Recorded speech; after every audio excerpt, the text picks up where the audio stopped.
Welcome everyone to another Talk Stories video. Today we're doing a compilation of 5 creepypastas. So, let's get into it. Story number 1. My brother always said he would protect me. He was eaten by the house. Now his ghost haunts me. This is a true story. It happened to a friend of mine. There were rules in our house, and no one ever had to say out loud, "Don't speak when he's drinking. Don't look at her when she's disappointed. Don't cry where anyone can hear you. Don't be noticed. Don't be loud. Don't be a problem." Silence kept us alive. It was the kind of silence that thickens the air, that lowers the ceiling, that learns the exact shape of your breathing and waits for it to break. Our walls held that silence like lungs hold smoke. James understood the rules better than I did. He was 2 years older than careful in a way that didn't belong to a kid. He watched the house the way you watch an animal that might bite if you move too quickly. When the hall floor creaked wrong, when a drawer shut too hard, when a footstep dragged instead of landed, he would step in front of me without looking back, like it was the most natural thing a person could do. "As long as I'm here," he'd say, low enough that only I could hear it, "nothing will happen to you." He didn't say it to make me feel better. He said it like a promise he had already written on his own bones. When he said it, I believed him, because believing him felt like breathing air that wasn't cold. There was a night the rules failed. We weren't loud, we weren't anything. It started with the refrigerator door hanging open. A yellow light on the linoleum, a bottle rolled, glass against glass. Sound was nothing. Stupid, small. Then the house moved the way I'd always known it could. A shape in the doorway. A voice that didn't find words, just wait. James moved, and everything else moved after him. I remember the sound. Not shouting, not even a hit. A crack! Thin, winter branch brittle. James fell sideways into the wall and slid down, blinking too slowly. Pushed me back with his hand, even on his way down. There was blood in the corner of his mouth, like a red thread pulled through skin. "I'm here," he whispered, breath almost gone. "Don't. It's okay." The house went quiet in a way I'd never heard before. It wasn't the silence that saves you. It's the kind that closes the door. In the morning, he was gone. No ambulance. No questions. No voice saying his name. Pillow was still warm when I pressed my face to it. There was a dent on his side of the mattress, like he might walk in and lay back down and tell me school could wait. I waited. The hours bent, the house breathed and didn't answer. Then the posters went up. Missing in red letters. School picture. A phone number. The picture didn't look like him to me. The smile was too small and too straight. The eyes too bright. Paper looked wrong on telephone poles and grocery store doors, like a new layer of skin on something that didn't want to heal. People stared when they thought I wasn't looking. Teachers spoke softly and touched my shoulder with hands that never knew how to hold anything heavy. My parents didn't speak at all. They scraped plates into the trash and watched the television with their faces turned away from me, from each other, from the empty chair. They didn't take the poster off our fridge when the corner curled, when the tape yellowed, when the edges caught and tore. They let it become another layer of the house. I walked the routes the posters took me.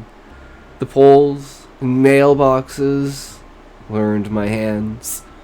I smoothed the paper against metal when the wind peeled it back and held my breath when I smelled rain. Once, pressed my forehead to the picture and said, "Come back." Paper moved with my breath. That was all. Police came and filled lines on a form with tidy ink and left. A week turned into a month, then 2. Searchlight swung somewhere else. Picture faded in the sun. The night he came back, I was awake and not sleeping. It was like standing up inside my own head. I stopped turning on the lamp. I didn't like how the light made the walls look. The air changed before anything else did. The temperature dropped, the way an elevator drops when the cable slips, fast and breathless. My blankets felt wet with cold. The digital clock on my dresser flashed and died. The little noise the changer makes in the outlet stopped, like someone took it apart with careful fingers. The mattress bent under a weight I knew, a familiarity too sharp. My chest hurt. The dip was in the exact spot where he used to sit to tie his shoes. "Saki?" he said. He was there. No glow, no see-through edges, no movie tricks. James sat on the edge of the bed with his shoulders tilted forward like he was listening. The light from the street made a pale outline around him. His hair fell onto his eyes the way it always did. His clothes were the ones from the poster. There was dirt on the knees like he'd knelt somewhere and stayed there too long. Skin looked like it had been washed with thin milk. His eyes held a color that wasn't a color I knew. Blue, the way light feels deep underwater. When he smiled at me, it was the old smile, the one that kept me breathing. My throat closed. I reached out because I had to know, and his hand met mine, cold and solid. Took my fingers and wrapped them up like he always did. "I'm here," he said. The air fogged at the edge of his mouth with the words, "I told you." I didn't ask where he'd been. There were questions I understood I couldn't afford to ask without changing the answer I had just been given. He came and went. He never left the room through the door. I would blink and he'd be sitting in a chair, or standing in the hall, or I would wake up from a thin sleep and he would be beside me, watching, like watching was a job that demanded both love and vigilance. Electronics broke around him, or just stopped obeying. Phone lit with notifications and then froze with the light still on. Television threw static like bad weather and spoke in a voice that didn't belong to anyone in the room.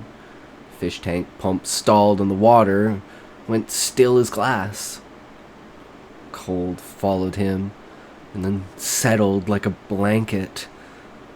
I learned to put my palm to the wall and wait for the tremor under the paint that told me he was there.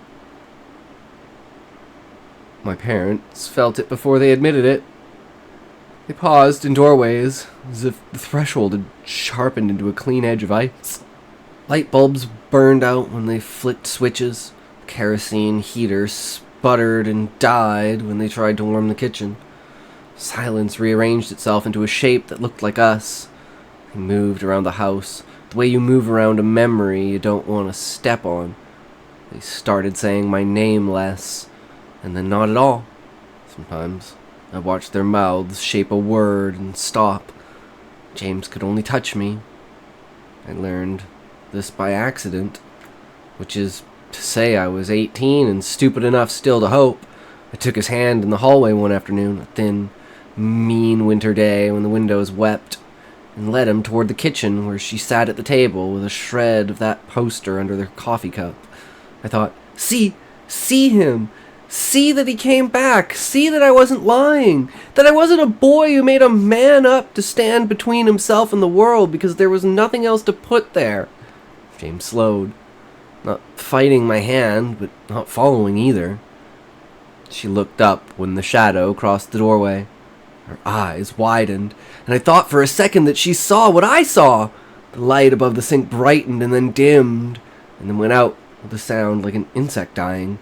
The radio on the counter crackled, and a voice I didn't recognize said our names like a prayer or a curse. Temperature dropped. The window glass went white, and small crystals crawled into the corners. She pushed back from the table so fast the chair legs screamed on linoleum. Her Her face went empty the way a room does when everyone is left. She left too. Coffee steamed alone, and the poster corner bled a wet ring into the wood. I felt James move beside me, but I didn't feel him let go.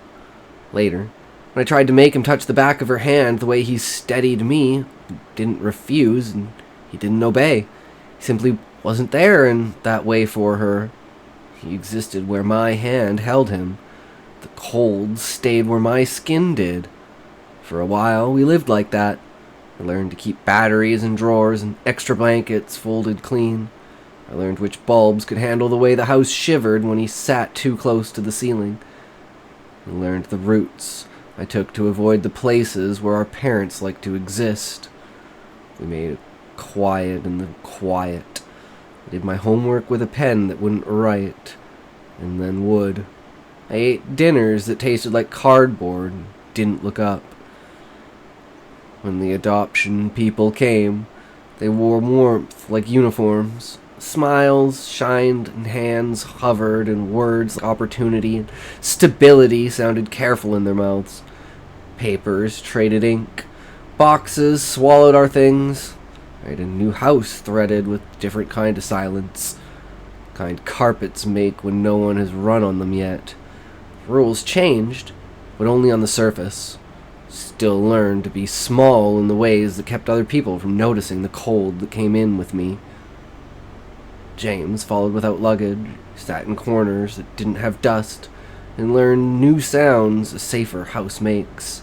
The hum of an old fridge that isn't angry, cough of a heater that isn't trying, terrible earnestness of people who mean well. My new parents couldn't see him, but they felt something they didn't have words to tell me.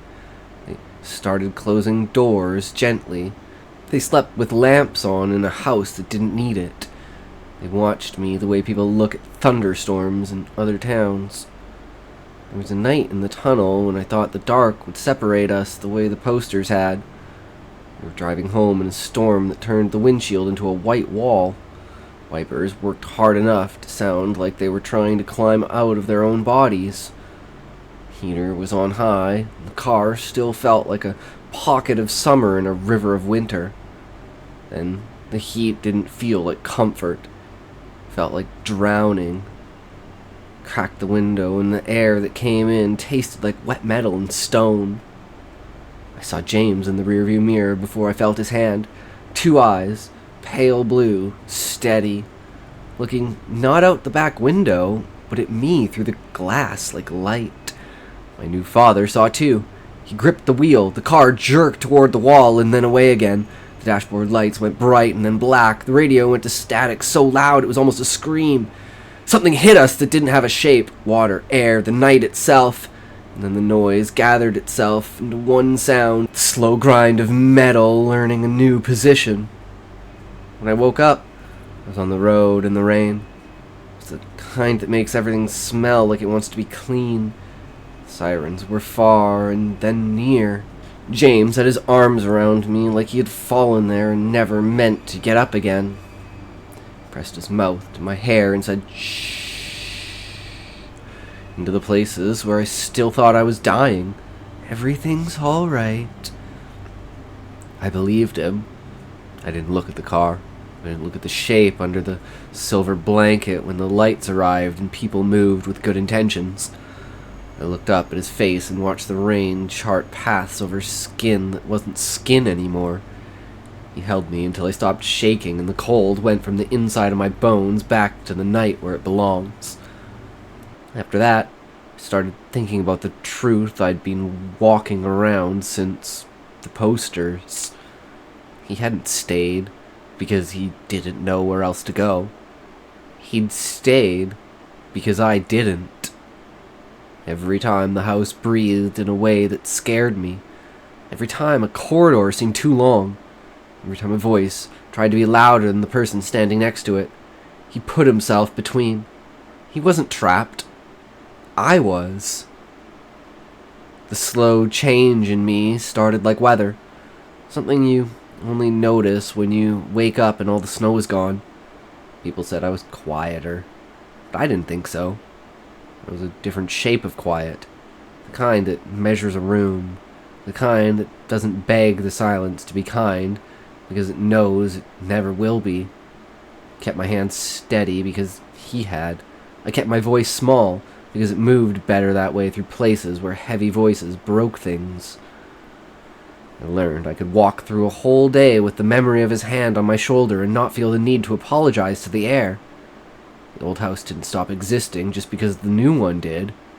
I went back in the spring when the snowmelt turned ditches into small rivers and the posters had long since become pulp under tires. I walked up the steps with my palms flat so the wood would know it didn't need to creak. The door was unlocked. The kitchen smelled like the refrigerator had given up months before, and the sink had been trying to learn how to keep water from smelling like ghosts.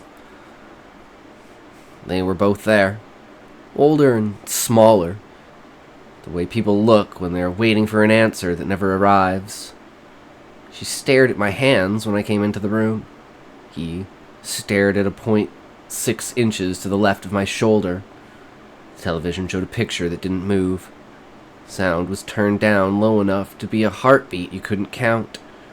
I stood in the place I used to stand and felt James rise behind me like weather through the floor. They didn't flinch at me. They flinched at the cold that came with me. She reached for the light switch without looking, and the bulb inside the ceiling did the thing bulbs do when they are tired of pretending they know how to contain light.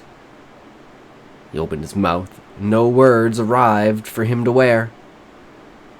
"You shouldn't have let him disappear," I said. It came out steady. I didn't know I could make anything sound like that. Thought I would add something else. Anger, pleading, or all the sentences I'd already said to the house when it was empty. But there was nothing to add. Truth made its own weather. The room went dim the way rooms do when a cloud covers the sun. Their eyes moved, as if they were tracking something across the wall that I couldn't see. James stood close enough for the hair on my arms to lift. He didn't say a thing. It was the not saying that made them understand. The back door opened even though no one touched it. The curtains breathed. The refrigerator knocked once like it had an opinion, then fell silent. Did not ask for anything. Forgiveness is a tool that looks like a candle and burns like a house fire if you put it in the wrong room. I knew what the posters had taught me, and what the tunnel had taught me, and what the bed taught me when it dipped under a weight the world could barely carry. I wanted to live. I left without closing the door. The air outside felt like a hand on the small of my back. He followed me onto the porch and down the steps and along the sidewalk until the street turned and the sun did that thing where it puts gold into puddles like coins. That summer, he came less. I would wake in the night and reach into the cold and find only the kind the air makes. The TV stayed obedient. My phone charged to 100%. Sat very still with ordinary quiet and learned the edges of it. The difference between the kind that waits to hurt you and the kind that just is. And panic built in me the way it always had. Put my hand flat against the wall anyway and waited until the tremor came, and when it didn't, I breathed until my ribs ached and then eased. The last time he came, the storm didn't quite reach the house.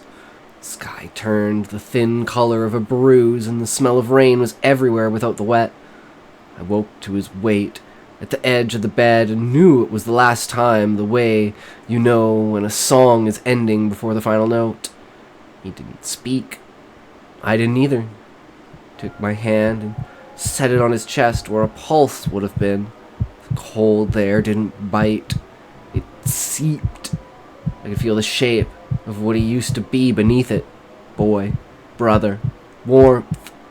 He looked at me with eyes that weren't blue anymore, so much as they were the memory of blue. "You can go," I said. He blinked once, slow. His mouth moved like he wanted to smile, but remembered it wasn't necessary. He let go of me first. Bed rose under his weight in the way beds do when they're relieved to be nothing but furniture. He stood in the darkness, stepped back for him, and then didn't. For a second, he was all outline, and then he was weather again. Cold and a thin smell like new snow. The lamp hummed, testing the idea of light, and held. My phone vibrated on the desk once and showed the time like a held breath released. I didn't cry. It wasn't that kind of leaving. I live. That sentence looks smaller on the page than it felt in the body. I wake, eat, walk, work. I know what the grocery store hum sounds like when you aren't hungry and scared. I know which streets make traffic lights sound like rain at midnight. I keep blankets folded in a neat stack by habit and not need. I run my fingers along the edges of posters that aren't there anymore. When I pass the poles that used to hold them, press my thumb to the splinters as if the wood remembers him. Sometimes the temperature drops for no reason. The glass sighs in the window frames. The television forgets what it was going to do, and then remembers. I don't panic. I say his name into the air, like a blessing or a test. James. Most nights, quiet remains the kind that is neither friend nor enemy, just a room where I can hear my own breathing. On some nights, I feel a hand touch my shoulder, light and precise. I let it stay until it doesn't need to. People ask me about the missing posters because they find the old listings online sometimes, or because the town still wears a scar if you know where to look.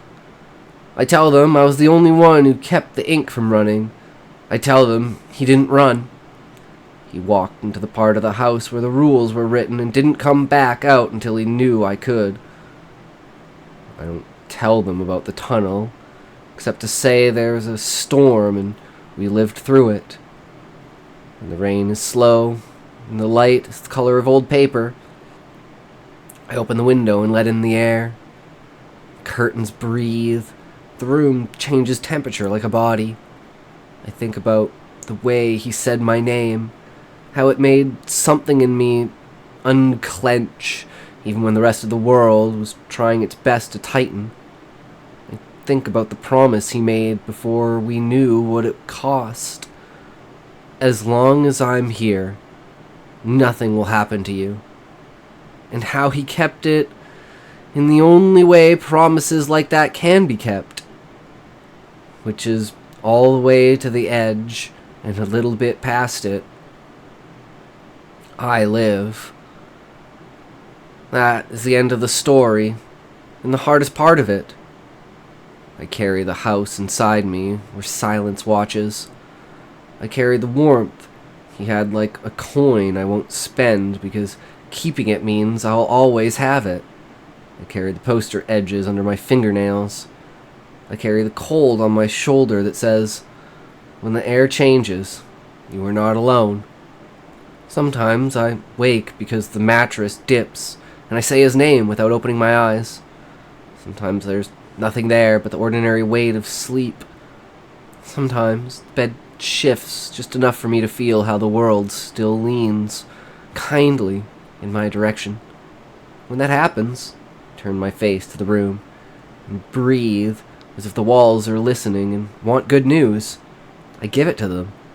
I'm here. I'm okay. I'm still here. And somewhere that is not the house and not the tunnel and not this room. Something answers in a voice I know, and the quiet smiles like a scar that has learned how to bend. Well, thank you so much for sticking around for the first story. So, let's get into the second story. They call it the Boog. It was a children's tale. Until I came face to face with the monster.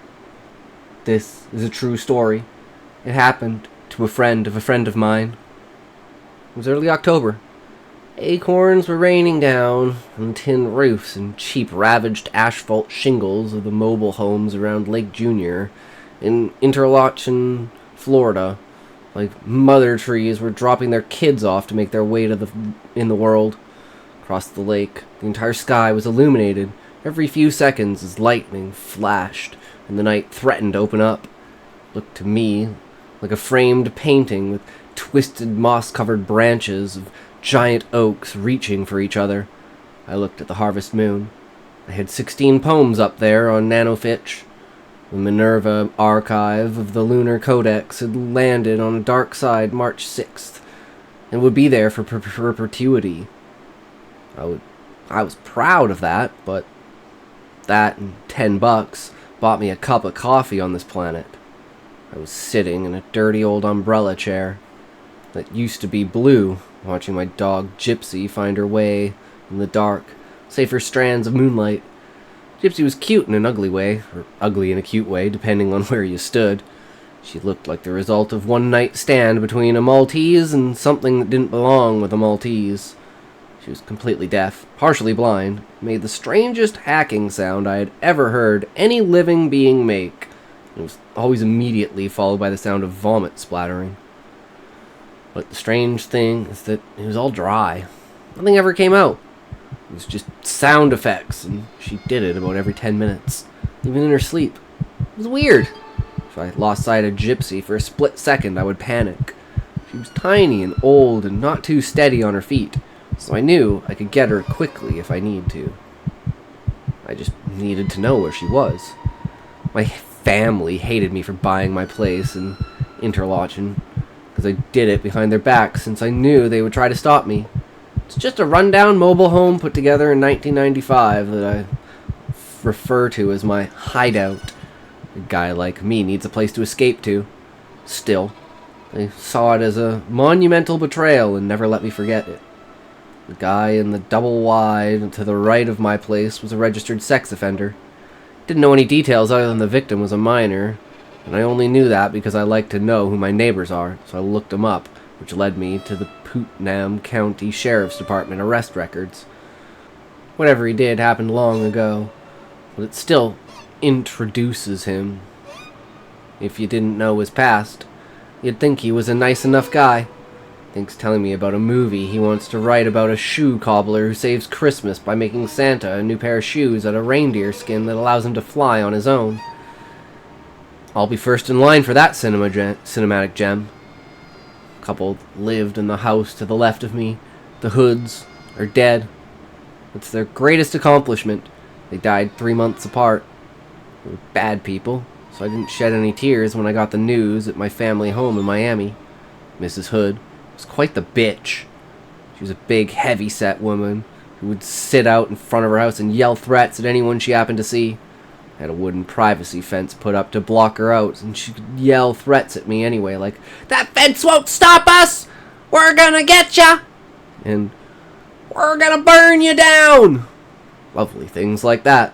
Told the cops, but they shrugged it off. One day, some teenagers were tearing up the dirt road out front on their ATC 90s, and Mrs. Hood told Mr. Hood to throw rocks at them. He did. Got arrested, and sat in the Putnam County Hoosgow for almost a year because he couldn't make the $1,500 bail and no one would help him out. While Mr. Hood was in stir, Mrs. Hood took it up with some scumbag drug dealer. Saw him once, and that was more than enough. Eventually, Mrs. Hood bailed out Mr. Hood, but got a restraining order against him. That's love! Mrs. Hood was found dead in April. The drug dealer vanished.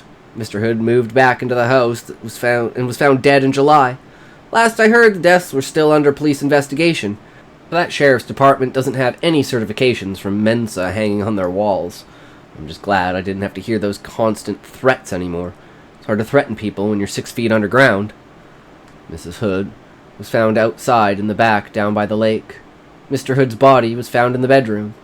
I heard Mrs. Hood was discovered about 3 weeks after she died, which was strange since Mr. Hood died 3 months later. I'm not a vindictive person, but when I heard about Mrs. Hood's rotting corpse, I envisioned the whole scenario. 10 minutes after she died, flies arrived and laid thousands of eggs in her mouth, eyes, and nostrils. 12 hours later, the eggs hatched and the maggots started eating through her tissue. 12 hours after that, beetles showed up and ate her skin. 48 hours later, mites, millipedes, and spiders arrived and started eating the bugs that were already there. Mrs. Hood's corpse became sort of a buffet, and then there were the changes to the body, where at the moment of her death, there was that one last gurgling sound known as the death rattle. Her muscles relaxed, her sphincters lost their tone, bladder and bowel contents were lost. After a half hour, her skin became almost purple, her arms and legs turned bluish, her eyelids flattened. 4 hours later, rigor mortis set in, starting with her eyelids, her face, her jaw, her neck, and then the rest of her body. Rigor mortis of her jaw made me happy, so she could shut the hell up permanently.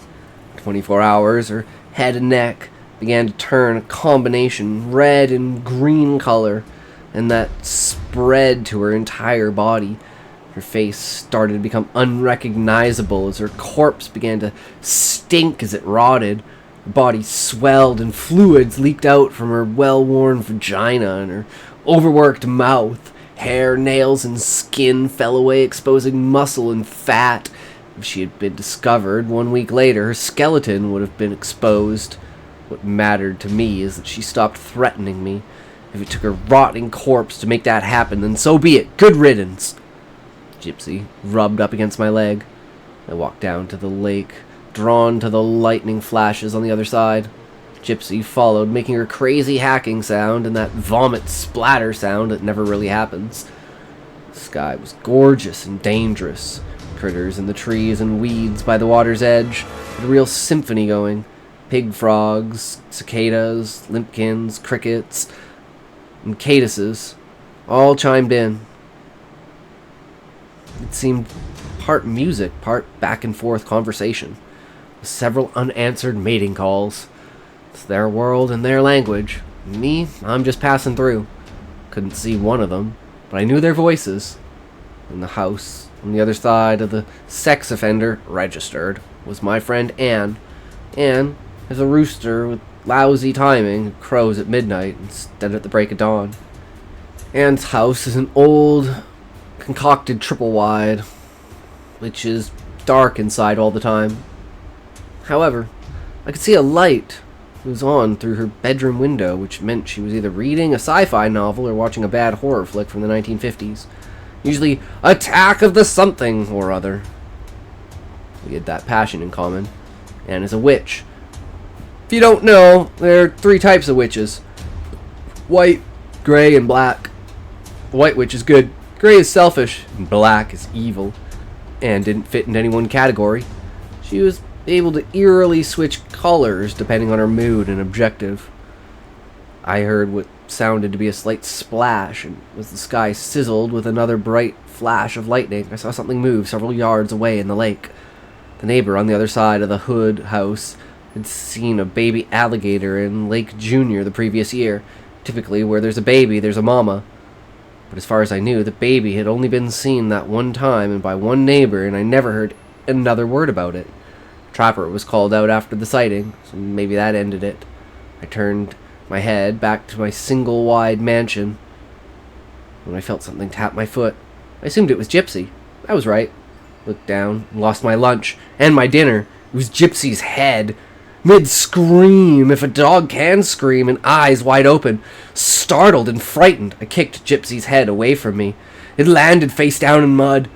I reached out of fear, and I felt awful for doing it. It still haunts me. Something darted into the weeds, but I couldn't make it out. I saw it peripherally, and it was literally gone in a blink. My best friend in Interlachen, Rex Fowler, a retired carny who ran freak shows in Coney Island before escaping, his word, to Florida. It told me about a local mythical monstrosity known as the Barden Boog. Barden was the next town over. It was founded by Hazard Barden, who operated a turpentine distillery there around 1900. Hazard. Figures. There's a combination gas station, grocery store, hardware store called Bud's, which is the hub of the town and the main source of stories and rumors about the Bard and Boog. Rex said you could walk into Bud's at any time, and whoever was there would start talking up about the Boog. There were various descriptions and perspectives of the Boog. All the eyewitnesses to his, or her, or its existence had died off, except for the renowned Milady. She was 96 years old, and Rex told me she would come alive telling the tale. The first sighting of the Boog was in the late 1940s, just after World War II, when stories of gremlins caused mechanical failures in military aircraft were pretty popular. The Boog was no gremlin in an airplane. He was a swamp resident, a local anomaly. The next morning, I called Rex and told him what happened to Gypsy. He said he suspected the Boog, and we should talk to Milady. He came right over. I got in his truck, and we got into State Road 100 and headed for Barden, which was only 16 miles away.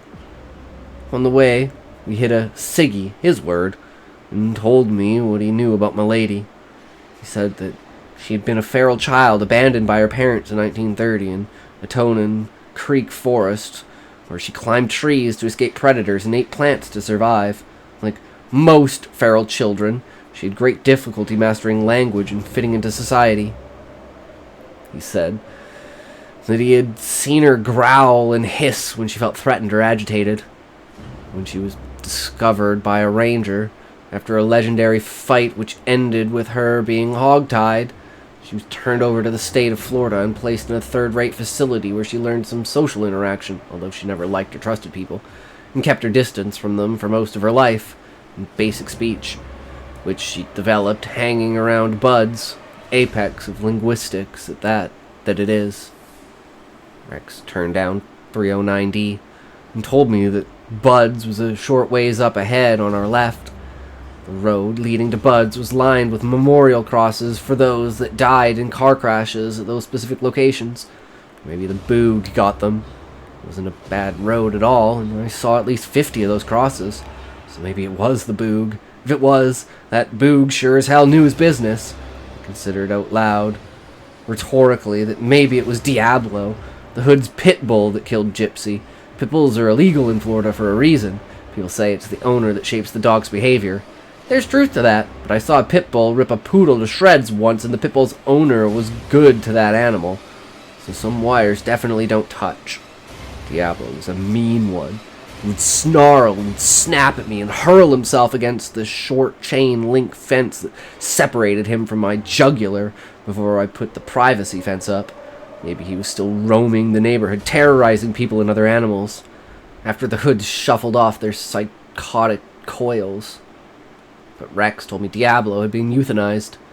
When Sheriff Gator DeLarch entered the Hood's house after Rex's wife, Faith, our mail carrier, reported their mail piling up, overgrown weeds, and one hell of a stench.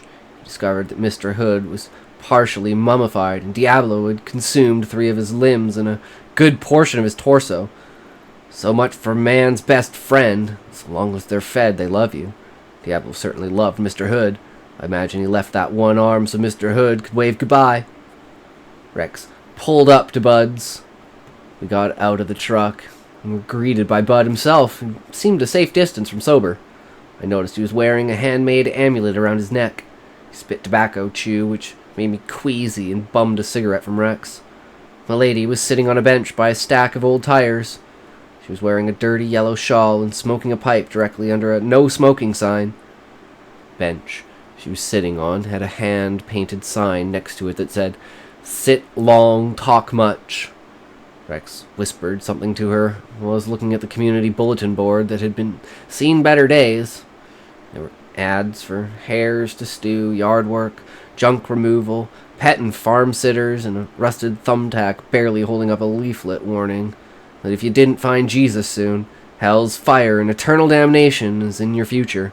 Terrific.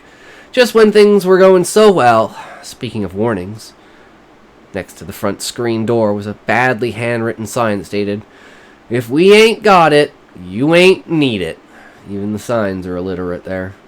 Milady motioned me over with her cane and stammered, City boy, here the Boog murdered your mutt. Tore his head clean off. Felt queasy again. Rex grabbed me by the back of my shirt and pulled me into the store. That old vulture won't win any awards for subtlety, he said. Let's get some pop and see what she knows. Inside, Bud's was interesting. Tomatoes in one bin next to screws, next to wilted lettuce, next to a cucumber crate full of rusted iron nails, next to rotting bananas, next to shoeboxes full of cabinet hasps, next to expired cans of salmon, next to coffee can full of steel wool pads. Didn't notice any flies when we were outside. That's because they were all inside. They were swarming in there. We bought some pop, as Rex called it. I call it soda. And as we turned to leave, the woman who was running the place while Bud was outside, staggered, spitting tobacco, started talking about the Bard and Boog like a bad tour guide. I noticed that she was also wearing an amulet, just like Bud's. Rex cut her off and we thanked her. She asked if we wanted Bard and Boog t-shirts for free. She said she was giving them away for free because the cartoon printing of the Boog on the front of the t-shirt was very bad, very light, and could hardly be seen. She was right. Even squinting, I could barely make it out. Free is free, so we took her up on her offer. It's still the most comfortable shirt I own. We sat on the bench across from Milady, sipped our pop, and asked if she thought the Boog was still alive and would he travel the 16 miles to decapitate my dog. She puffed her pipe and pondered. After several beats, she said it was possible that the Boog was still around, but despite what she said before about him murdering Gypsy, she really didn't think the Boog would travel more than 5 feet to kill anything, adding the Boog is old, you know, he's really old, if he's alive. Back at my place, Rex and I took a walk and stopped in front of Anne's house. There's a sign on her gate that says, "The Heathen House," and another one that says, "Warning, hippies live here." And there's a pentagram on top of the gate. It's gutsy for the area, which is primarily redneck, or, as I like to say, where the GED is a PhD. There'd been a shootout in that house with some drug dealers and 2 sheriff deputies a few months before Anne bought the place. The bullet holes were still everywhere, and John had even written "bullet hole" with arrows pointing to them on the walls. Cats were everywhere too. Anne loves her cats, and they love her when they're hungry. Alright, they love her anyway. She had told me after Mr. Hood became a buffet for Diablo, that when she dies, her cats are more than welcome to chow down on her. She had gotten an autopsy table from a friend of a friend who worked in a morgue and uses it to cut fruit and vegetables on. There are literally hundreds of screw-top mason jars with potions and salves she made herself on shelves John had built all around the ceiling. John, Anne's housemate, had been an army sniper, and after meeting her, became a pacifist hippie. John believes the flying saucer with aliens aboard had miscalculated a landing, and the saucer is at the bottom of Lake Junior, which is around 60 feet deep. Sometimes borrows my 12-foot tracker John boat, and goes out to where he thinks the saucer is with a fishing magnet. So far, nothing. He doesn't want to be eaten by Anne's cats when he dies, but he does want a Viking funeral on the lake when the time comes. Anne saw Rex and me out front of her place and had John bring us in. Getting inside was no easy trick. There's a double entrance that John had created, sort of like a short maze of chicken wire, rusted chain link, and barbed wire that you have to navigate and maneuver through just to get to the front of the yard. And you have to be careful that you don't get cut and all that fun stuff. Once inside, Anne gave us some Empress gin and listened to my story. She teared up when I told her what happened to Gypsy, and told me that Gypsy's death was collateral damage that shouldn't have happened because the Boog wasn't supposed to appear again after the Hoods were killed. She explained that the Hoods had captured 4 of her cats on their property, put them in a burlap sack, tied the openings, and tossed them in the lake to drown. John was out on the dock with binoculars looking for signs for the saucer or its occupants when he saw them throw the sack in the water, although he didn't know what was in it at the time, and explained that the Hoods were killed for revenge, and yes, Milady was the Boog. Anne had known for many years that Milady was the Boog. When Milady came to her complaining of strange headaches, fogginess, and fatigue, she was a shapeshifter, anthropomorphic animal transformation. The night Mrs. Hood was killed, Milady was at Anne's place for help. Anne told Milady to relax and focus on the physical features of the Boog as Anne prompted her. While Milady focused, Anne took down some mason jars from the ceiling shelves and combined marsh marigold, wolfsbane, and buckthorn, all severe irritants. She put joss sticks with rose oil in an egg cup packed with orange road clay and lit the joss sticks. She then placed the silver cord around Milady's shoulders and explained that the silver represented moon magic and the life and death aspect of the transformation of the Boog, the scourge to leave the body. She had Milady in a trance so that she was susceptible to the supernatural, while there was a decrease in motor contact and sensory with the physical, and told her to negotiate, to ask the Boog for permission to enter its being. The Boog allowed Milady's presence. She was to recite, "Mutatio to quidam animal in animus corpus corporeus." Together, Milady and Anne had to figure out all that applied to the Boog in order for the fetch, the incarnation to occur, its species, subspecies, hide color, underside hide color, genital color, eye color, claw length, cold or warm-blooded, tail length, body size, wings, wingspan, human teeth, human tongue, shape, scaly, hairy, whatever applied. The description came to light. The Boog was 4 feet tall, but rarely stayed upright, preferring to move on its hands and feet. It was extremely fast on all fours. It had sharp black claws and 3-inch canines that were razor sharp. It had coarse brown fur and made male and female genitalia. It had an elongated, coxy, and serpentine tongue, small, granular scales. The Boog was nothing to mess with. Milady's etheric body in the form of the Boog would leave her physical body and travel at night, unless there was a harvest moon. Nights are very dark around here. Anne raised the Boog to kill Mrs. Hood, and Mr. Hood would pay when they got out of jail. Which he did, and he paid dearly. The Boog had returned a few times since the Hood killings, looking for leftovers, and very sadly, my gypsy was in the wrong place at the wrong time. But aren't we all? Just want to say again, thank you for sticking around. Really appreciate it.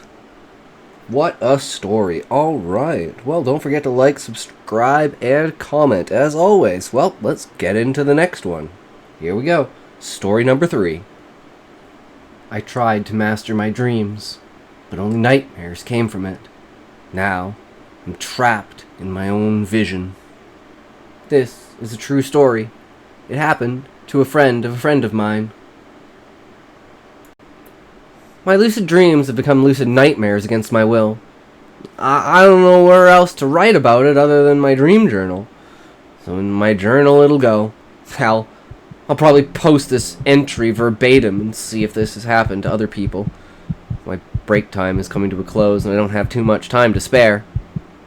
Well, in that case, I'll give you, mysterious mystery reader, an intro to lucid dreaming. It isn't that hard to do consistently.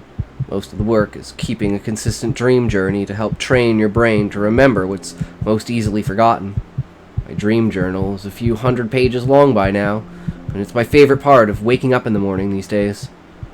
What was a calm morning ritual, for a decade now or no less, has become a mental sandpaper drag of my nerves that leaves me more on edge every time I wake up. But they've started to get weirder than I've ever even heard of. Even writing them from memory is enough to make me shiver. It's funny. My dream journal at this point is my laptop, and sitting down to write this was like waking up after a night of playing in my dreams like they were a living sandbox. The only thing missing is the joy, the real reward of being able to relive my dreams. Now it's just poring over someone else's horrible memories, but they're mine. They have to be. My dreams are still lucid, but not for long. They always devolve into random scenes where I'm the lead actor for a production I haven't been given the script for. One moment I'm in front of a crowd or eagerly awaiting a speech, yet I've never given a speech in my life, and have never stood in front of a crowd that huge. Next, I'll be trudging through a swamp, my legs as heavy as anvils as I drag them up and through the mud. The holes in the mud squelching as mud and water rushes to fill the holes my feet are making. In both of these scenarios, I don't know where I'm going or how I got there. Yet I'm certain that it's all as real as my waking life, and it's vitally important that I don't get it, whatever it is, wrong. If I'm moving in any of these dreams, it's away from something I can't fathom and towards a destination I'm not certain of. These dreams, even the brief ones that are just imagery and feeling, leave me with a horrible sense of longing? Sorrow? Like I was doing something important. Inordinately important. And was taken away just before I could do whatever it was I was supposed to do. This wouldn't all be so bad, but something about the dreams is consistent now. At the end of every dream, I see a man in a long brown jacket with hair covering his face. Even if the wind is blowing, or it's hot enough to burn my skin wherever I've ended up while asleep, he's wearing a long jacket with his brown, mangy hair covering his face. Might not be a man at all, but his hands are white, bony, and covered with hair, just like my uncle, who I haven't spoke to since I was a kid. In fact, he hasn't crossed my mind since I moved into my apartment. I haven't thought of any of my family since I've gotten here. But it's not my uncle. My uncle's dead. My only memory of him is a Polaroid that I keep in my physical dream journal from around the last time my family got together. Last time my family got together. For some reason, that even seems to be split in two as I try to recall it. I can see a fire pit surrounded by white plastic chairs in some public forest. My dad grilling brats and hamburgers while my extended family talk about local legends around the fire.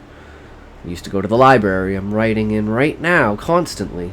It's always been my favorite place to write, even more so than my bedroom. In between paragraphs, I took a quick drive here to help clear my mind, but I feel more foggy than ever. The library doesn't feel or look like the one I'm familiar with either. I need to leave. There's only a few minutes left before the party I need to be at, and I just know everyone is going to be pissed, and if I don't make it on time. Can't find anybody, and the doors are still locked. The only constant is this laptop and a journal with a Polaroid of a group of people that I don't recognize with their hands on my shoulders. Can't read what I've written before. It all looks blurry and misshapen whenever I try to look at my screen for too long without typing something. But it doesn't feel like I'm in a dream. It hurts when I pinch myself, and the numbness I feel in shaking fingers is a physical dullness and not an absence of feeling altogether. The courtyard is dark and overcast, and that man is still beyond the hedges, his flowing brown hair covering his face as he waves at me and beckons me to join him somewhere. I've picked up my laptop and moved somewhere else countless times by now. There's always a place to sit and write, and the letters appearing on my screen are only respite from the man in the brown coat and the emptiness of the field around me. Was it always this overcast? Has it always been raining? I feel like I'm dying, but I'm not. At least I don't think I am.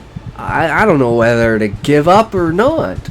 I remember stepping through a thick, muddy swamp to get where I am, but I'm as lost as ever, and the past is trying to get me, while the future, both in space and time, slips from my fingers. The man is there, always, waving at me to join him. I just started dreaming. I've been here forever. My skin is slouching off of my arms as I wade through open air in a home I've never been in before. I'm running in a body that feels alien down to a highway that can't exist. Yet there's always a laptop, always a dream journal, always a Polaroid. Or is there? Cover of the dream journal changes. At least I think it does. Now I'm typing on a typewriter, trying to ignore the hairy man waving slowly at me, and slowing down as I sit and try to focus on the typing, just to experience something that sticks. There's not much time left. A little bit of existential dread in your sleep. Will you be able to sleep tonight? Or will you see the man? And will he beckon you? And will you come at his call? Let me know down in the comments. Could you resist the curiosity, or would you be tempted, even if you knew it was your doom? I really hope you're enjoying the stories. I'm glad to see you made it more than halfway, so here we go. Story number 4. Are you ready? I washed up on a strange island. I found the effigy of a god. Now, the sea hunts for my soul. This is a true story. It happened to a friend of mine. As I myself am writing this message under unappreciable mental strain, by tomorrow I shall be no more. My food supply, as well as medicine and water, have been running out. I've been stuck on this life raft for a few days, floating lonely in the middle of the Indian Ocean, 100 miles away from the mainland. A day ago, our ship was wrecked by a great storm, ravaged by a twisted thunder along with massive ocean waves, sinking the boat into the pitch-black bottom of the ocean, as well as many unlucky crews on it. I considered myself to have a fortune to survive from the danger. Tragically, I did survive from a thunderstorm, only to realize that I'd been separated from the other. In a rush, I used an only last emergency life raft to rescue my life from such a disastrous scenario. And I found myself floating on the lifeboat out of nowhere in the unbroken blue, with a few supplies which I brought during evacuation. Now, my supply had been running out. I thought to myself, and I'm gonna die lonely on this floating thing, nowhere near right at the edge of the world. I look up as the sun goes down from the horizon into the mysterious west. It gives me a moment when I used to be a young man who had a dream that one day he could become a sailor, traveling across the ocean globe to the center of the world where the sky cannot be reached. I have to spend the night sharing my thoughts to deal with desperation. My raft steady on the surface of the ocean between the sky, I myself could feel drying lips as a desert, overwhelmed by thirst, a stretch of dehydrated skin with a touch of roughness on the broken body. I can taste the perspiration on my own lips as I felt heavy in my head, as well as pain all over the rest of mine. My eyes slowly closed itself when all my consciousness faded away. I knew this would be my last moment. In my relentless dream, I could still hear other crew on the ship. Sometimes, when they were talking, some of them cried out for me, then I heard nothing ever again afterward. Unconsciously awakened by a warm heat from the sunrise on the east, I found myself stranded on the unknown island, somewhere in the Bengal Sea, after my life raft was swept away by a current. Eventually, the current, along with the winds, had me stranded on an undocumented island out of nowhere. When I wandered around the island, searching for any sign of remaining civilization, I used some of the palm juice to clear my drying throat, to save myself from dehydration and hunger. It seems like there's never been any humans that have ever arrived at this mysterious island. A major reason why there is no any document or myth about it in any memories of mine. Will I wander around just to find some group of crustacean lifelessness lying on the beach, as well as many other species of marine animals, whether fish, mollusk, isopod, other crustacean carcass, even coral reefs stranded on the beach, all over the island. Sent a horrendous smell from it in my old factory nervous system. And the strangest thing ever, since I had arrived at this island, I saw no sign of living beings on this island, whether birds or any other form of life.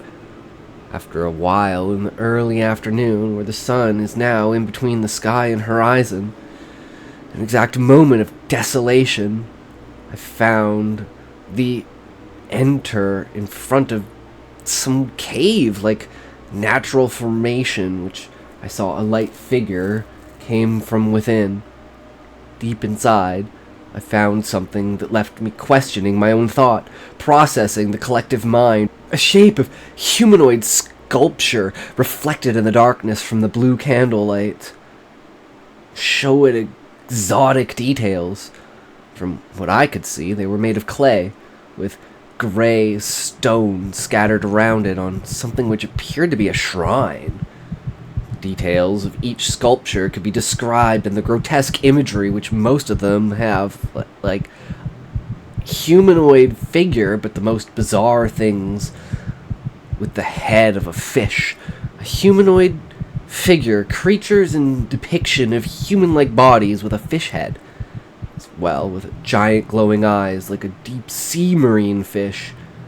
It has fish-like scales, cover the gray-black skin with a heinous, untidy, sharp teeth in its mouth. Not just a sculpture of a humanoid fish creature being found. On a cave wall, there's a painting depicting a group of creatures gathered around what appeared to be something likely to be a great temple, surrounded by an ancient citadel in an archipelago covered by a colony of kelp. Light from the blue fire reveals the disturbing details of the art on the cave wall. Illustrated a vision of horror, a nightmarish being that gather around thing which appeared to be a temple. Over it is a depicted paint of the abomination which from my mind could process, are being worshipped by other creature at the bottom while feasting on its meal in exact humans. The horror I had witnessed right in front of my eyes couldn't be described in any form of any sentence.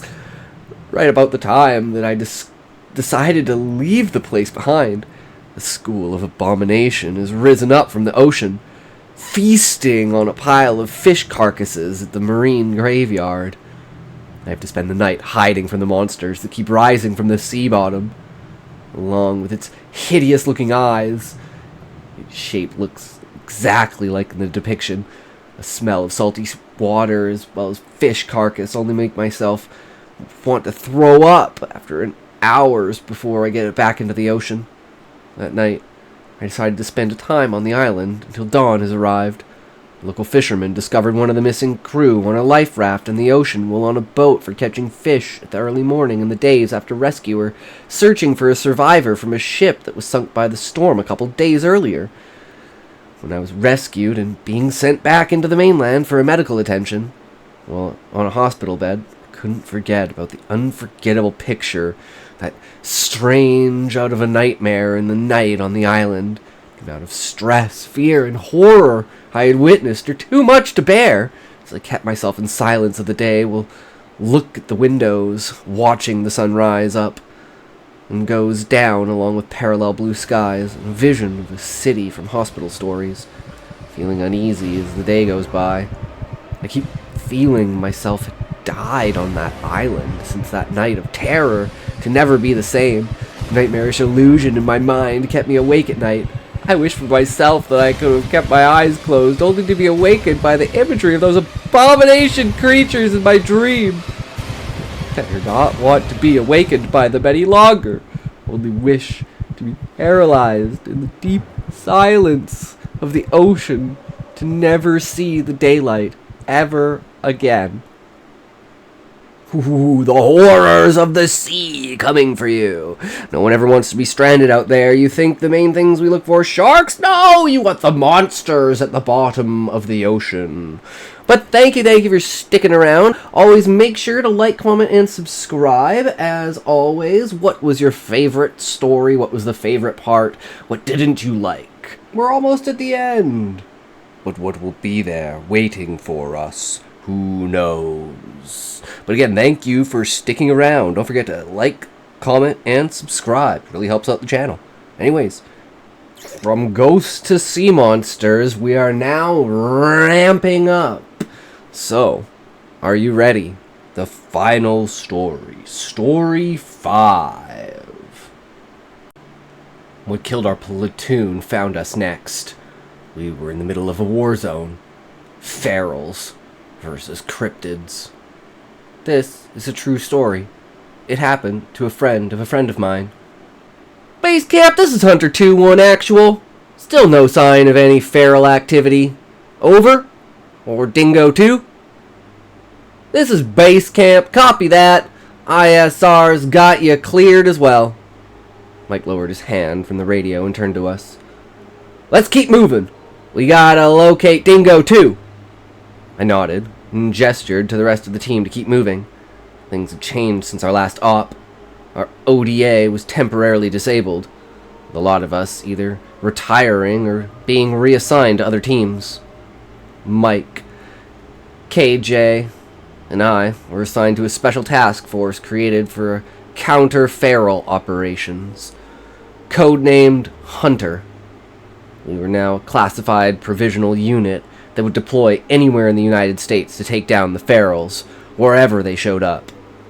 Over the past several months, we've deployed to Wyoming, Florida, California, and Arizona.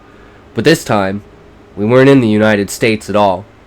But a few weeks ago, our squad, Hunter 2-1, was deployed to Australia for a joint training operation with Australia's Special Air Service Regiment, who was also going through a cryptid problem. Over the past couple of months, the Australian outback had experienced a rise in activity, including what they believed to be feral people, similar to the creatures we dealt with in the United States. Hunter 2's commanding officer, Kirk, sent our squad to Australia to assist the Aussie Special Operations Unit codenamed Dingo. By the time we got there, Dingo had already lost a few guys on ops, and were more than accepting of our help if it meant they could kill these things easier. That led to now, where Hunter 2-1 and Dingo had gone out to track a pack of ferals that had killed a handful of civilians who were backpacking out there. Our squad consisted of 7 people.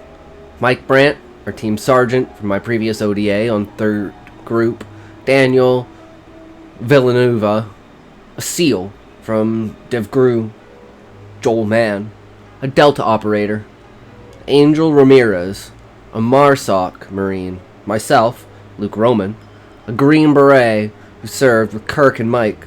Kyle James, KJ, Hood, who served on our ODA, Richard Payne, an Army Ranger from the Regimental Reconnaissance Company. KJ and I were machine gunners, and Payne was our sniper. Coming with us was Dingo 1, led by Captain Tom Murch, and consisting of about 14 guys. Currently, we lost contact with Dingo 2, the second team that was with us, and we're now trying to push to their last known location. Dingo 2 actual, this is Hunter 2-1. What's your POS? Over. There was no response. Mike turned to Captain Murch, who spoke on his radio. Dingo 2 actual, this is Dingo 1. Do you copy? Still no response. Murch sighed. Fuck! Payne, you got eyes on anything? Negative. I got nothing. Scanned the terrain in front of me through my NVGs, but didn't see any sign of any animals or cryptids. Hold there! Hissed Mike. Our unit stopped and took a knee. What do you got? Villanueva whispered.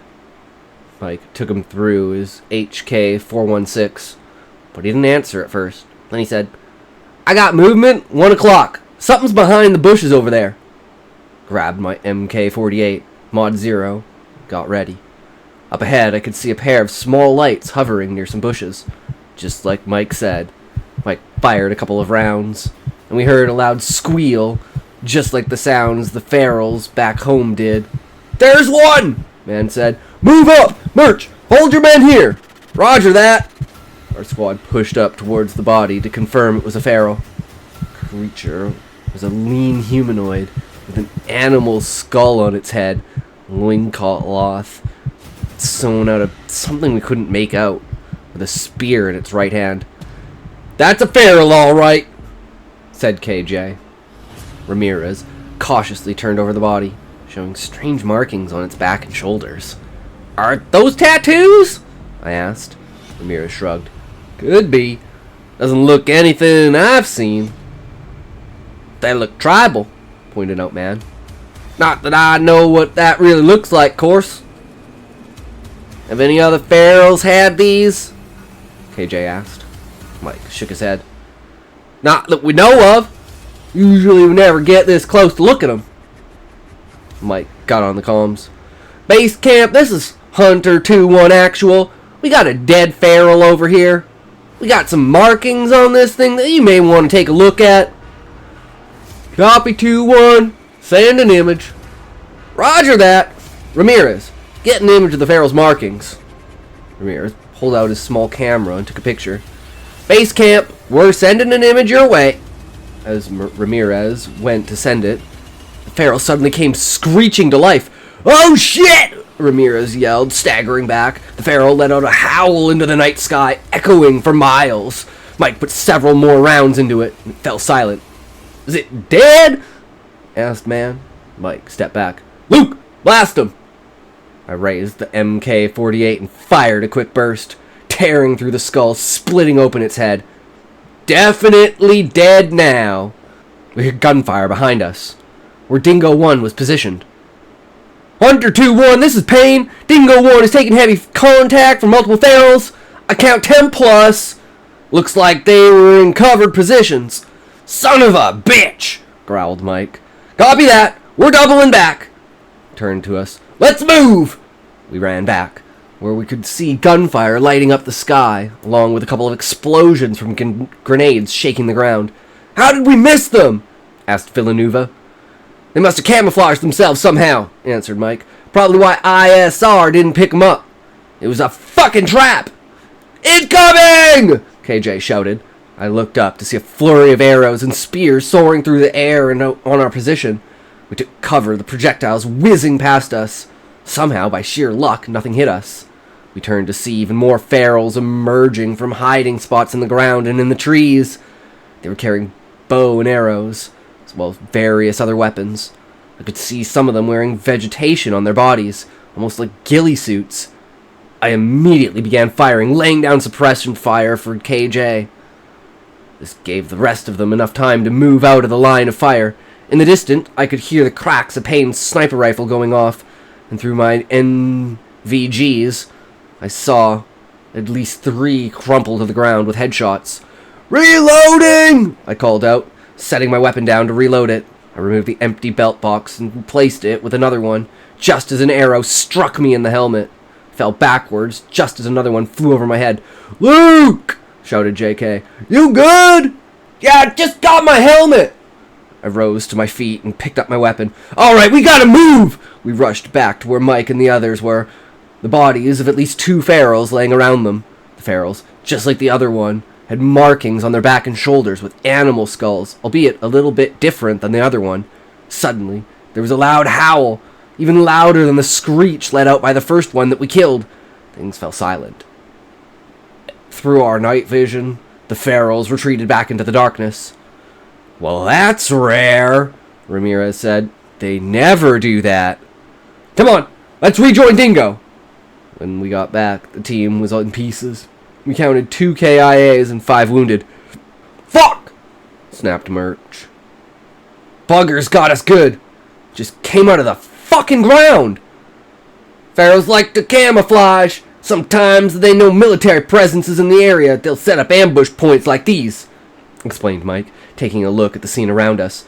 Base camp, this is Hunter 2-1 actual. We've got multiple casualties from Dingo. Requesting case vac, over. Copy 2-1, be advised, case vac is about 30 minutes out. That'll slow you guys down. Are you cleared to continue the mission? Mike turned to the rest of us. Case vac is 30 mics out. Base camp wants to know if we're capable of continuing. We're good, said Villanueva, which we all nodded in agreement to. Captain, are you guys still in the fight? Murch nodded. Yeah, mate. We're good to go. Alright, here's what we'll do. 2 men will stay with the wounded. The rest of us will proceed with Dingo 2. I'll stay, said KJ. I'll stay too, said Man. I'll coordinate for case vac. Mike nodded. Alright, everyone else, on me! Payne, you too. Once Payne came back down from his position, we moved on. KJ and Man remained with casualties. and in the meantime, we were still unable to reach Dingo 2. We soon began making our way through the thicker brush, with the trees blocking the moonlight. "Dingo 2 Actual, come in! Dingo 2 Actual, are you there?" Ramirez called on the radio for the 100th time. "Look, I don't want to be that guy here," said Payne, "but I think it's safe to say that Dingo 2 might not be in the best of conditions." Murch glared at Payne, who just shrugged. "What? It's true. No contact with an entire platoon for how long? Seems to me like they're fucked." "Enough, Jack," said Mike. "Until we prove otherwise, Dingo 2 is active and in trouble. No man gets left behind." After we walked a little further, we heard a loud roar, one that shook even the trees. "What the hell?" I exclaimed softly. "Was that a feral?" asked Ramirez. I looked at Murch, who along with the rest of his men were now tense. "No, mate, that ain't a feral." "Then what the hell is it?" I asked. "Ferals ain't the only creature out here, mate," said Murch. "We need to stay sharp." "What other creatures are there?" asked Villanueva. It froze again as another roar echoed in the distance, this time a little bit closer. "Out here, it would be the Yowie," answered Murch. "The fuck is the Yowie?" "It's like your Bigfoot. About 3 meters tall, ape-like, aggressive buggers. The ferals are in the same territory as the Yowie. We may be looking at a turf war out here." "Well, that's just great," Villanueva muttered. "Hunter 2-1, this is base camp. Be advised, we're picking up massive signatures at your 3 o'clock. About 20 clicks out and closing in fast." "Solid copy, base camp." The roaring grew louder, and this time we heard heavy thudding, and the trees began shifting with branches snapping. "We got incoming, boys!" Payne said. A few seconds later, a trio of massive, muscular, ape-like creatures broke through the tree line in a terrifying speed and aggression. I let loose with my MK-48, but that barely stopped them as they ran right through us. One of the Aussies got swatted like a fly, sending him flying against a tree with a sickening crack. "Aim for the head and upper body!" shouted Murch. As we lay down intensifier, one of the Yowies roared and flung a large branch at us. I ducked and moved back as the Yowie came back at us. "Firing!" shouted Ramirez. A 44mm grenade impacted its chest. The Yowie howled and fell back, a large smoking hole in the right side. It fell back, dead as the other two picked up Villanueva. I aimed for its lower body, firing the last of the rounds from the belt. The Yowie fell to its knees and turned to me angrily, tossing him aside. "Shit!" I removed the empty boat box and tried to grab another one, but the Yowie was rushing at me faster than I could pull the belt box out. A single round struck its head, taking out one of its eyes. It fell back, roaring in pain. I looked to see Payne firing another round from his SR-25. I took the opportunity and reloaded, leaving me with only one belt box left. The Yowie was finished off by another round to the dome. The last one retreated back into the woods, but not before letting out one more roar before retreating back into the forest. "Base camp, we just dropped 2 cryptids. Aussies are calling them the Yowie. Any more of them on ISR?" "Negative 2-1. It looked like it could be a scouting party. This is KJ. All casualties have been successfully evacuated. Negative contact with ferals." "Copy that, KJ," Mike sighed. "Down to 12 men. 11, said one of the Aussies, kneeling next to one of their fallen. "We lost Pope." Mike went back to comms. "Base camp, be advised, we have another casualty. Securing him for evac now." "Mike," I said, "we need to turn around. The Aussies are down a platoon and a half. KJ and Joel are going back to base. Could be a while before they get back. I say we call it quits." "He's right, man," said Ramirez. "We're outgunned. If you ask me, it was a mistake for command to split our teams up. Dingo 2 should have stayed with us from the start." "Like hell we're turning back," snapped Murch. "Those are my men out there, and we aren't leaving without at least retrieving their bodies." Mike looked down and tried to make a decision. "The way I see it," said Villanueva, "we call for evac, we get out of here and come back with a bigger force. That way we'll prepare for both the Yowie and the ferals." Mike looked at us. "How are we on ammo?" "I'm low," I answered, "but Ramirez should have extra ammo." I got enough for now, said Ramirez. Same, said Villanueva.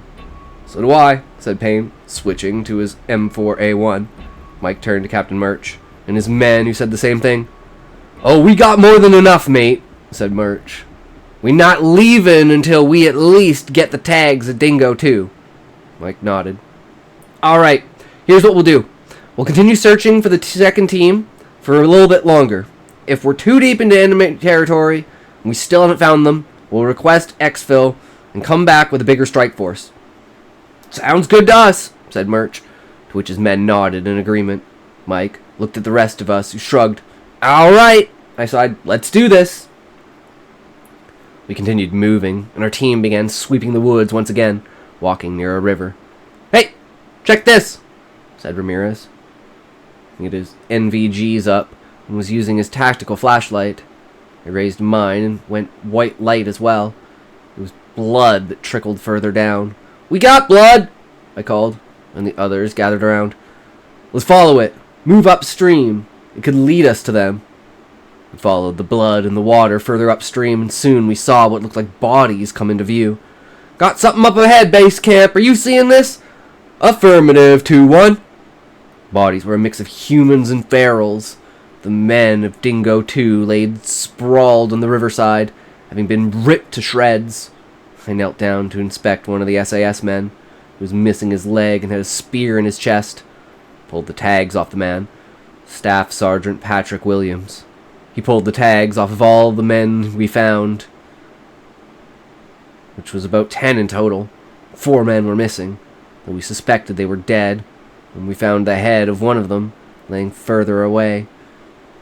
Mike and Villanueva were inspecting the bodies of the ferals.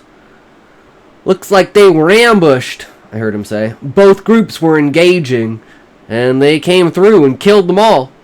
You mean the Yowai? I asked. Mike nodded. As he leaned closer, the feral suddenly came to life, its wild eyes glowing even brighter without the skull on its head. And the screamed in its face, choking Mike with its bare hands. Villanueva pulled his pistol and shot it in the head. Another feral attacked me as well, rising from the ground and jumping on me. I held its jaws back, desperate to keep it from tearing my throat out. I wrestled it to the ground, striking it in the face. I pulled out my pistol and fired 3 rounds into its head.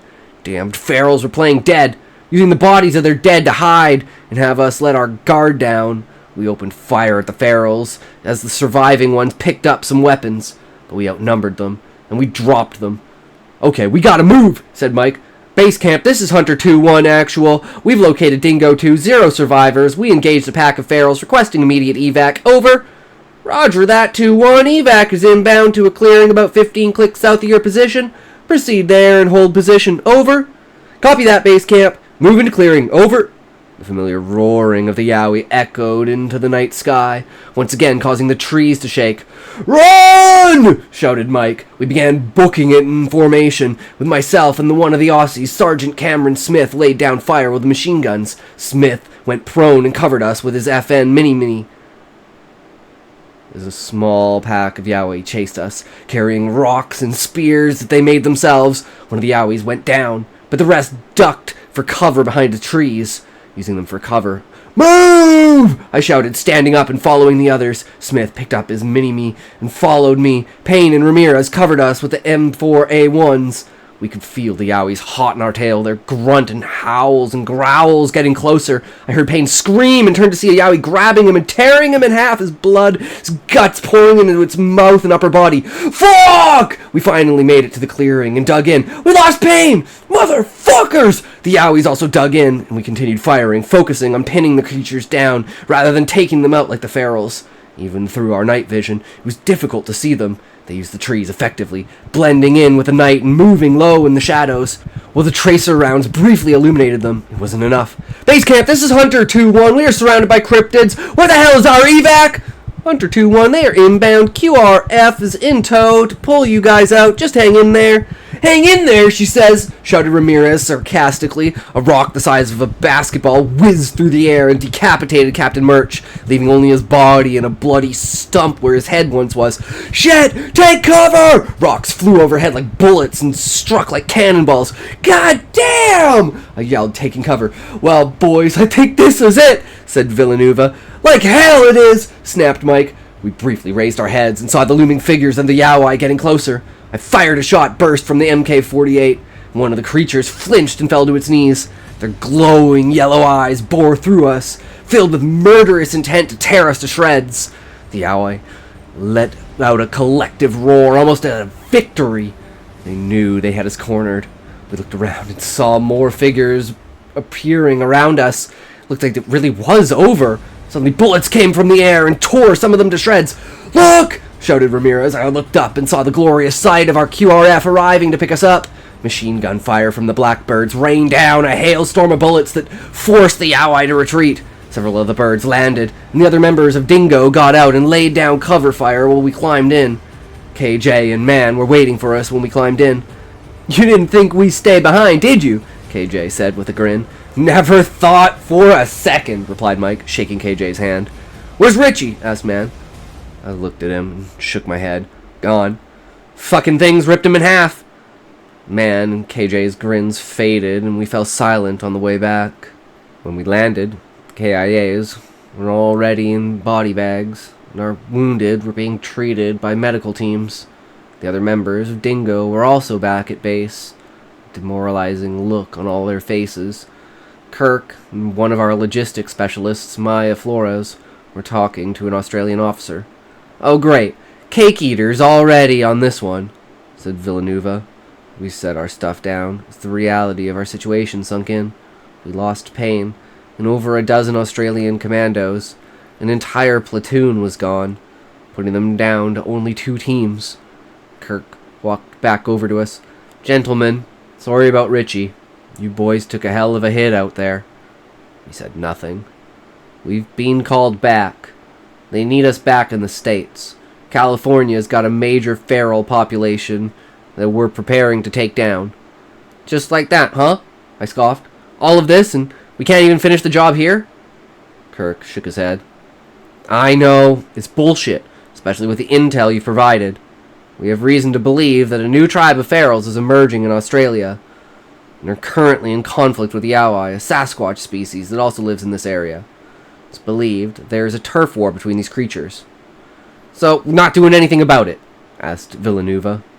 We spend all this time training these guys, and we just went through hell with them. And now what? We're just leaving? Saying, fuck you, we're out! Again, I don't like it either. It's just how it is.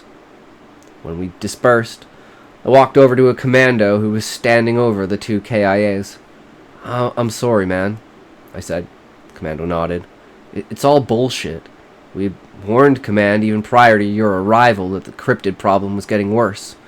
But rather than give us more gear and manpower, they just told us to train better. Figure it out on our own. I shook my head. You're right. It is bullshit. Damned cake eaters telling us how to fight things that they've never fought themselves. Or never changes, I guess. The truth is, if the fucking government let us, we could take these things down no problem. Makes you wonder, why won't they let us? As he walked over to join the rest of Dingo, I thought the same thing. Why wouldn't they let us just end the threat? But then I remembered what Kirk had told me a while ago. It's above our fucking pay grades. Always love me some cryptids. Thanks for, supporting the channel and everything. I really appreciate it. It helps out a lot. And, don't forget to comment, like, subscribe, do all that good stuff. Really helps the channel. Comment what was your favorite story? What was your favorite part? What didn't you like? Did you like the narration? I know I still need to work on my voice. It's a work in progress. But, hey, that's what we do. We progress. So, again, thank you so much for watching. And hopefully we'll see you in the next one. I'm so glad you were able to make it to the end. Don't forget to like, subscribe, and comment. You could be the one that sends the channel to the moon. don't miss the next grand adventure. So always tune in next time. Have a good one.